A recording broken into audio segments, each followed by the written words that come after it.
KKMD 576화 프랑스 반응. 가성비갑 KF-21 네이비와 비핵추진 중형항모 CVX 조합이 보여줄 전투력과 수출 가능성. 프랑스도 한국을 벤치마킹했어야 했다?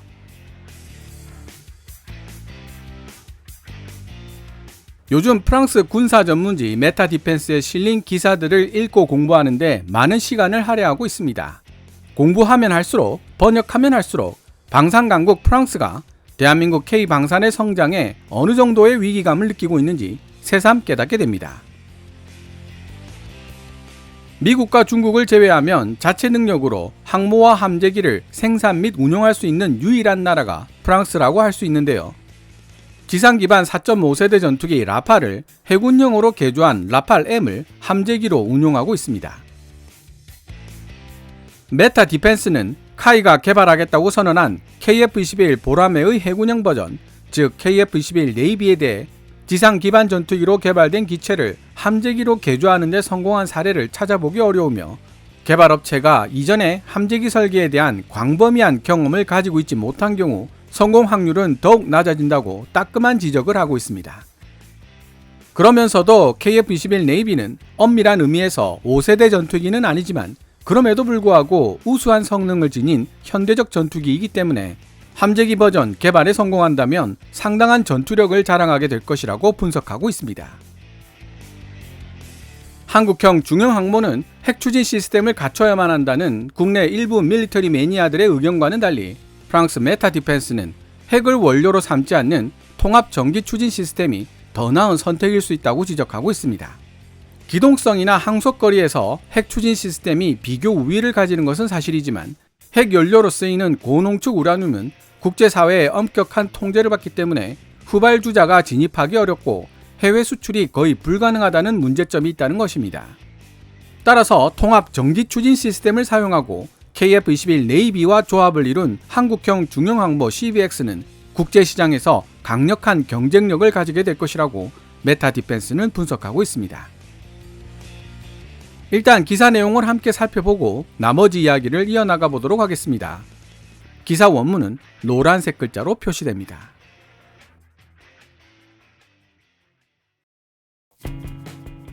K1 주력전차, K200 보병전투 장갑차 같은 특정 기갑 차량들과 동해급 초계함 같은 소형 전투함들을 설계해본 경험이 있었음에도 불구하고 2000년대가 시작될 무렵 대한민국 방위산업은 아직 걸음마 단계를 벗어나지 못하는 수준이었다. 그 이후로 해외 무기 조달 및 국내 면허 생산 프로그램과 연계하여 선진국으로부터 상당한 수준의 기술을 이전받았을 뿐만 아니라 냉전이 종식된 이후 2010년대 중반까지 서구의 유명 방산업체들이 침체기에 빠져 있었던 기회를 적극 활용한 대한민국은 마침내 첨단 군사 장비들을 설계하고 생산할 수 있는 국가 대열에 합류하게 되었다. 지상 전투 플랫폼으로는 주력전차 K2 흑표에서부터 보병 전투 장갑차 AS-21 레드백에 이르는 궤도형 중장갑 차량들을, 해상 영역에서는 공기 분료 추진 체계 AIP를 갖춘 도산 안창호급 잠수함에서부터 중무장한 이지스 구축함 세종대왕급을, 미사일 영역에서는 중거리 탄도미사일 현무 4-4에서부터 대탄도미사일 LSM을, 그리고 공중전투 플랫폼으로는 FA-50 경전투기에서부터 4.5세대 미들하이급 신형 전투기 KF-21 보라매까지를 대한민국이 설계하고 생산하는 첨단 무기체계의 예로 들 수 있다.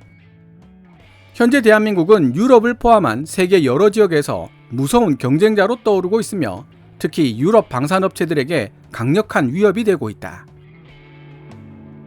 예를 들면 오늘날 재래식 디젤 전기 혹은 공기 분료 추진 체계 AIP를 탑재한 공격용 잠수함을 22척, 4척의 이지스 구축함이 포함된 구축함 13척, 호위함 21척, 독도급 강습 상륙함 2척과 8척의 대형 상륙함을 보유하고 있는 대한민국 해군은 태평양 전구에서 가장 인상 깊은 해군들 중 하나일 뿐만 아니라 러시아 키프로급 순양함 다음으로 많은 128개의 수직 발사대를 갖추고 있어 가장 강력한 공격력을 지닌 이지스 구축함들 중 하나로 손꼽히는 세종대왕급을 3척이나 보유하고 있다.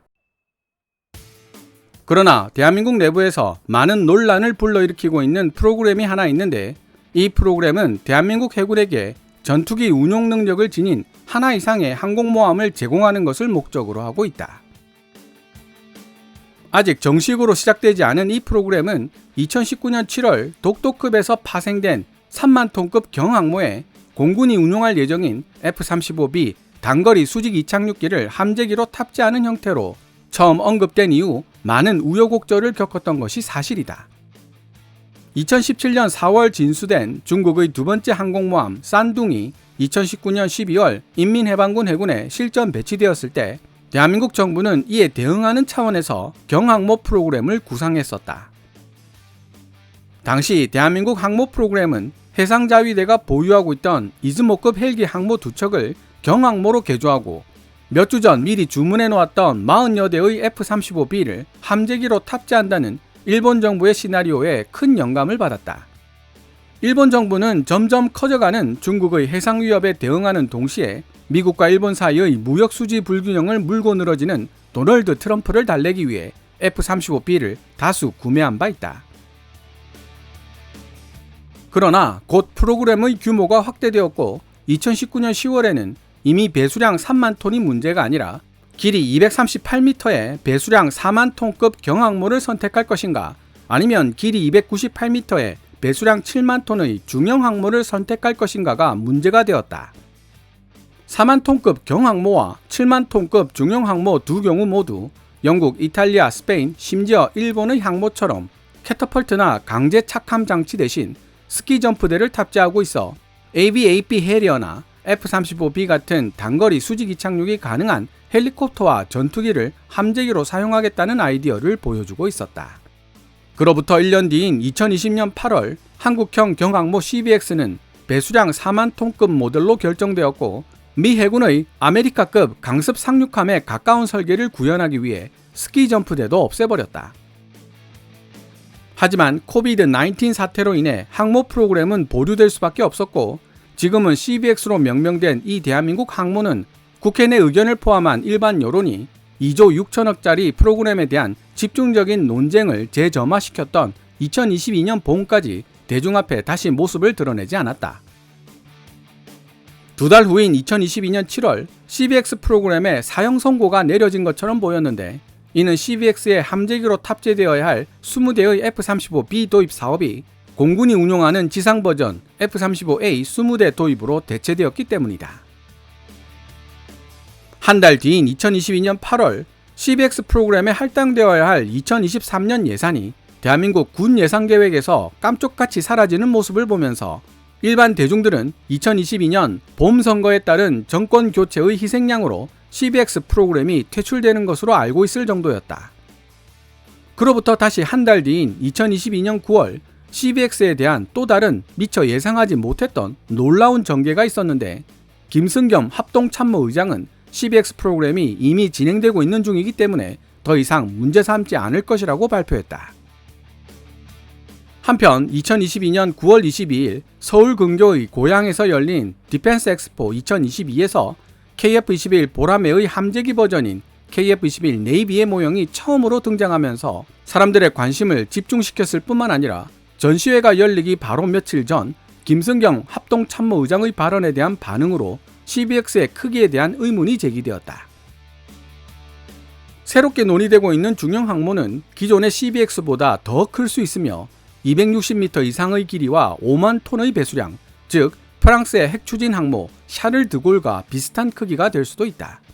하지만 새롭게 논의되고 있는 대한민국 중형 항모의 설계 개념, 다시 말해 미 해군의 항모나 프랑스의 샤를 드골 항모처럼 캐터펄트를 장착하는 설계가 될지 중국이나 인도의 항모처럼 스키 점프대를 사용하는 설계가 될지는 아직 결정되지 않았다. 그리고 한국형 중형 항모의 전투력은 함재기로 선정될 전투기의 성능에 좌우될 것이 분명하기 때문에 KF-21 보라매를 얼마나 우수한 함재기로 만들어낼 수 있느냐에 따라 항모 프로그램의 성공 여부가 결정될 것이다. 우리가 주목해야 할 부분은 지상 기반 전투기로 개발된 기체를 함재기로 개조하는 데 성공한 사례를 찾아보기 어렵다는 사실이며 개발업체가 이전에 함재기 설계에 대한 광범위한 경험을 가지고 있지 못한 경우 성공 확률은 더욱 낮아진다. 프랑스 샤를 드골 항모의 함재기로 사용되고 있는 라팔 M도 지상 기반 전투기로 개발된 라팔을 함재기로 개조한 버전입니다. 프랑스는 해냈지만 대한민국은 과연? 이라는 뉘앙스가 약간 풍겨나오는 대목입니다. 랜딩 기어와 기고를 강화시켜야 할 필요성 때문에 함재기 버전은 중량이 증가할 수밖에 없는데요. 그 결과 무장 탑재 능력과 항속 거리 등에서 라팔보다 다소 성능이 떨어진다는 평가를 받기도 하지만 함재기 선택의 폭이 워낙 좁은 것이 현실입니다. 따라서 만약 KF-21 네이비가 라팔 M 수준으로 개발될 수 있다면 오히려 대성공으로 평가할 수 있을 것 같습니다. 그러나 만약 실제로 KF-21 보라매의 함재기 버전이 효율적이고 신뢰할 수 있는 성능을 지닌 것으로 입증된다면 대한민국 정부는 자국 해군에게 함재기를 제공할 수 있는 매우 효율적인 작전 구성을 가지게 될 뿐만 아니라 실질적으로 강력한 원거리 전력 투사 능력을 갖춘 희귀한 대양 해군 중 하나를 보유할 수 있게 된다. KF-21 네이비의 개발 효과는 여기에 그치지 않는다. KF-21 네이비는 국제 무대에서 가장 매력적인 제안 중 하나로 등장할 수밖에 없으며 지금까지 항모 전력을 획득하는 옵션에 대해 경제적이고 능력 있는 함재기를 조달할 수 없다는 이유로 실행 가능하지 않은 옵션이라고 생각해왔던 세계 여러 해군들에게 강력하게 어필할 수 있게 되는 것이다.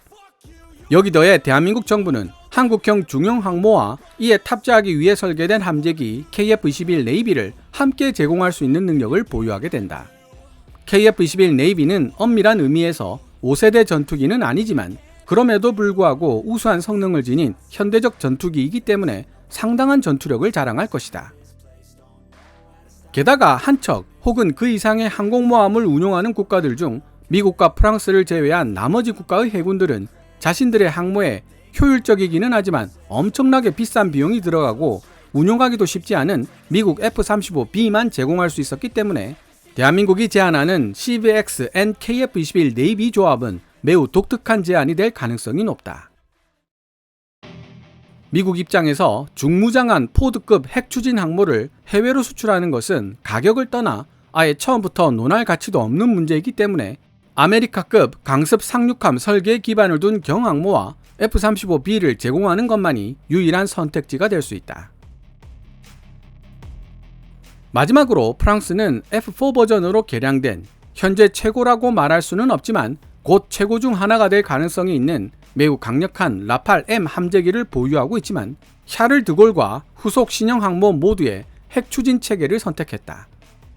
미래 전장 환경을 대비하여 후속 신형 항모는 75,000톤의 배수량을 가지도록 설계될 것이기 때문에 대한민국 CVX보다 훨씬 더 비싼 가격이 될 수밖에 없고 SCAF 프로그램의 불확실성 또한 신형 후속 항모의 함재기로 탑재되어야 할 차세대 전투기 NGF 해군형의 등장을 위협하고 있다.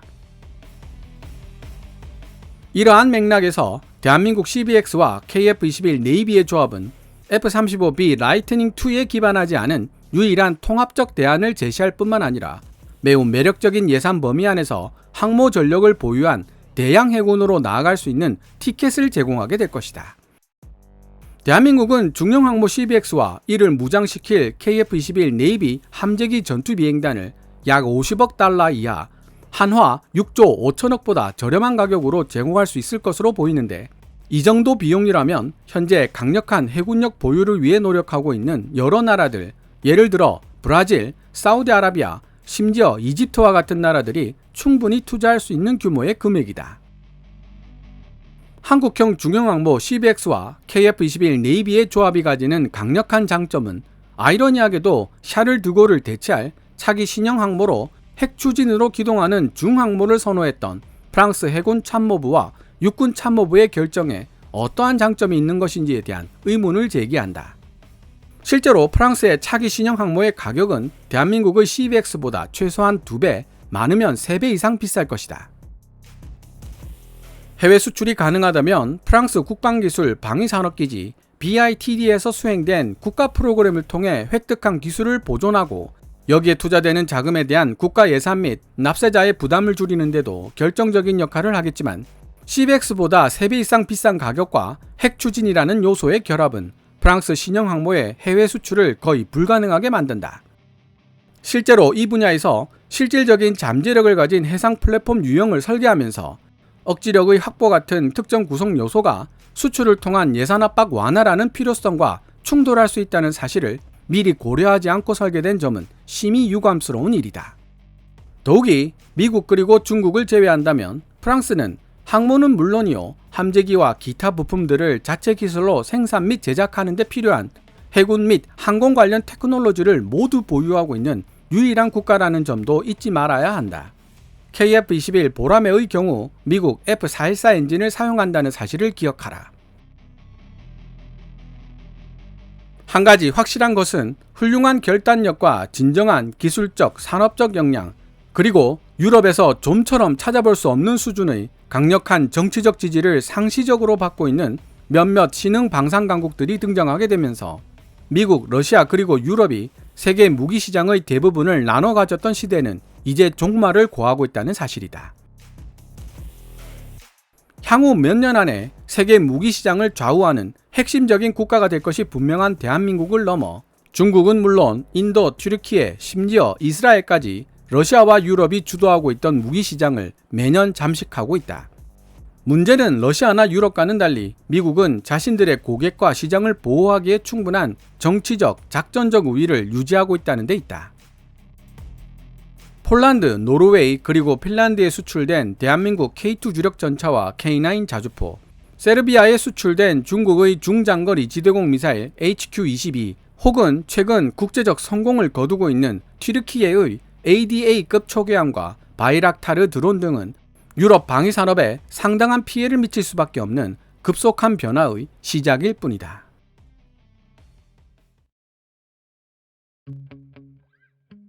지금까지 프랑스의 군사 전문지 메타 디펜스가 게재한 기사 With the CBX program, will South Korea build the ideal aircraft carrier for export? CBX 프로그램을 통해 대한민국은 해외 수출의 이상적인 항모를 건조할 수 있을까를 번역해 보았습니다. 한국형 항모 CBX 이야기가 나올 때면 빠지지 않는 지적들 중에는 미국 포드급 슈퍼 항모나 프랑스 샤를 드골급처럼 핵 추진이 되지 않으면 만들어봤자 소용없다거나 현재 대한민국 경제력으로 판단해본다면 항모 건조 및 운용에 너무 많은 비용이 들어간다는 비판들이 있습니다. 하지만 아이러니하게도 프랑스 군사 전문지 메타 디펜스는 프랑스 차기 신형 항모에 핵 추진 체계를 장착하기로 결정한 부분에 대해 유감이라는 표현을 하고 있습니다. 핵 추진 체계를 장착하는 순간부터 가격이 급상승하고 보안 문제와 핵연료 공급과 관련된 문제 때문에 해외 수출이 불가능해지고 해외 수출을 하지 못하면 많은 자금을 쏟아부어 개발한 항모 관련 기술을 보존하기도 어려울 뿐더러 항모 프로그램에 소요되는 국가 예산 및 납세자의 부담을 줄이기도 어려워진다고 설명하고 있는 것입니다. 메타 디펜스의 기사 내용을 다시 분석해 봤을 때 KF-21 네이비의 개발이 순조롭게 완료된다는 조건이 충족된다면 CBX는 핵 추진 방식이 아닌 통합 전기 추진 방식으로 건조되기 때문에 해외 수출에 아무런 제한이 없는 데다 50억 달러, 하나 6조 5천억 이하의 비용으로 중형 항모 플러스 KF-21 네이비 조합을 조달해 줄 수 있기 때문에 관심을 보일 나라들이 의외로 많을 수 있다는 결론을 얻을 수 있습니다. 그리고 중형 항모 플러스 KF-21 네이비 조합을 해외로 수출할 수 있다면 그로부터 얻는 수익을 통해 국가 예산 및 납세자 부담을 줄일 수 있다는 결론도 얻을 수 있고요. 또 한 가지 짚고 넘어가야 할 부분은 대한민국으로부터 항모와 함재기를 도입해간 나라는 상당한 기간 동안 대한민국과 끈끈한 관계를 이어가는 우방국으로 남을 수밖에 없다는 사실입니다. 대한민국은 그 나라 해군의 근간을 이루는 항모 전력을 유지하는 데 필수 불가결한 존재가 될 수밖에 없기 때문입니다. CBX 운용 유지비에 들어가는 예산도 해결하고 강력한 우방도 얻을 수 있다면 이보다 남는 장사가 있을까요? 개인적으로는 매우 흥미로운 내용들이 많았는데요. 메타 디펜스를 통해 유럽의 방산 강국 프랑스가 대한민국 K방산에 대해 어떠한 생각과 평가를 하고 있는지를 꽤 상세하게 알 수 있었습니다. KKMD와 함께 메타 디펜스가 게재한 여러 흥미로운 기사 내용들을 접해보시기 바랍니다. 오늘 KKMD에서 준비한 내용은 여기까지입니다. 방송되었던 내용들은 KKMD 공식 블로그에서도 만나보실 수 있으니 구글이나 네이버 검색창에서 KKMD를 검색해 보시기 바랍니다. KKMD는 여러분들께서 챙겨봐 주시는 광고 수익으로 운영되고 있으며 영상 제작을 지원하고 싶다면 후원 멤버로 가입해 주시면 됩니다. 지금까지 시청해 주셔서 감사합니다. 케빈즈 밀리터리 채널 KKMD